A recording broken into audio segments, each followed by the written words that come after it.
एक गांव में एक सुखी परिवार रहता था। उस परिवार में 3 भाई और एक बहन थी। उनके माँ बाप उन चारों से बेहद प्यार करते थे, मगर बीच वाले बेटे से थोड़ा परेशान थे, क्योंकि बड़ा बेटा पढ़ लिख कर डॉक्टर बन गया और छोटा बेटा पढ़ लिख कर इंजीनियर बन गया। मगर उनका बीच वाला बेटा बिल्कुल गंवार और आवारा ही बनकर रह गया।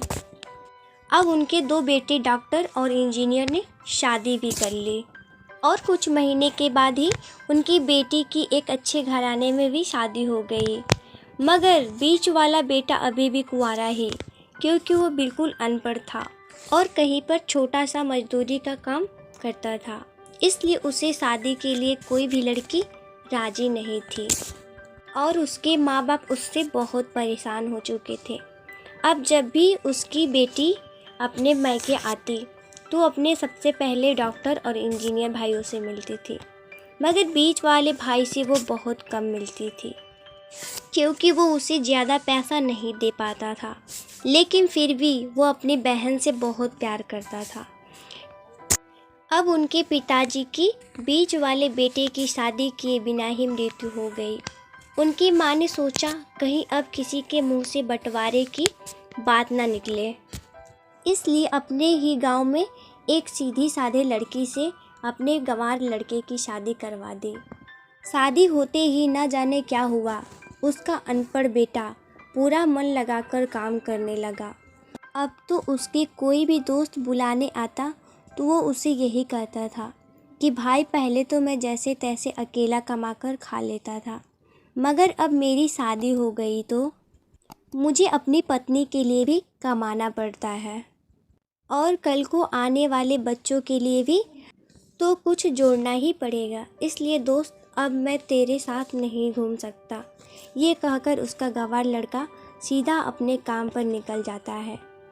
अब उसके दोनों भाई डॉक्टर और इंजीनियर आपस में ये बात करते हैं कि हम दोनों तो उस गंवार से कहीं ज़्यादा पैसा कमाते हैं, इसलिए हम सब घर और ज़मीन का बंटवारा कर लेते हैं और उस गंवार से अलग हो जाते हैं, क्योंकि अब वो हमारे बराबर कभी नहीं कमा सकता। इसलिए उन दोनों भाइयों ने अपनी माँ के लाख मना करने के बावजूद भी बंटवारे की तारीख तय कर दी और उन्होंने अपनी बहन को भी बुलवा दिया।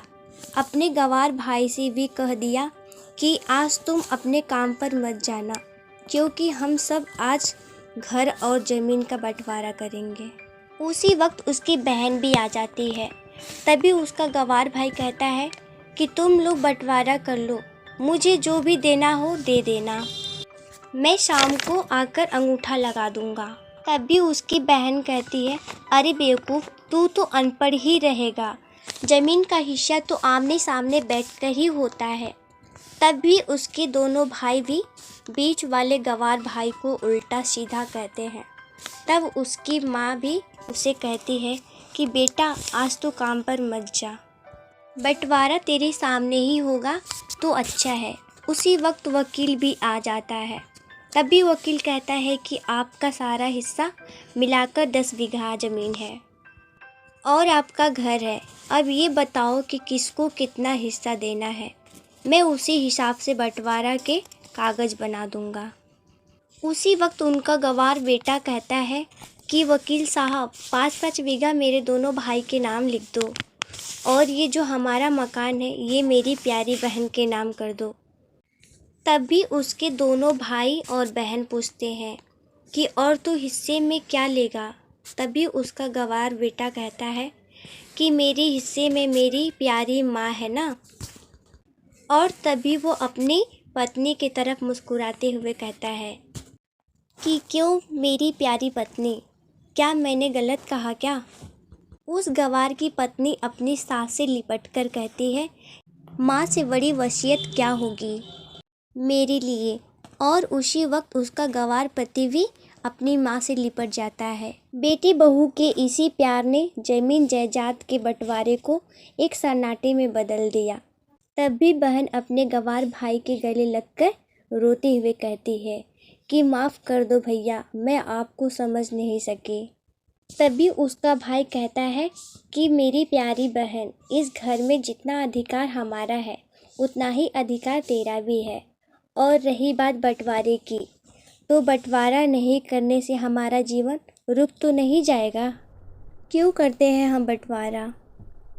क्या हम एक साथ मिलकर नहीं रह सकते? जैसे हम बचपन में मिलकर रहते थे एक साथ, मिलकर रहने को ही तो कहते हैं। एक अच्छा परिवार और एक अच्छे परिवार को संभालती है एक माँ। तभी उसके दोनों भाई भी बहुत शर्मिंदा होते हैं और वो बंटवारे के सभी कागज़ फाड़कर फेंक देते हैं। और उस दिन के बाद से ही उनका पूरा परिवार खुशी खुशी एक साथ रहने लगता है। दोस्तों, ये थी परिवार और माँ की एक सच्ची कहानी। अगर मेरी वीडियो अच्छी लगी हो तो मेरी वीडियो को लाइक और सब्सक्राइब करना ना भूलें और कमेंट बॉक्स में ज़रूर बताएं मेरी वीडियो कैसी लगी आप लोगों को। चलिए दोस्तों, फिर मिलते हैं अगली वीडियो के साथ।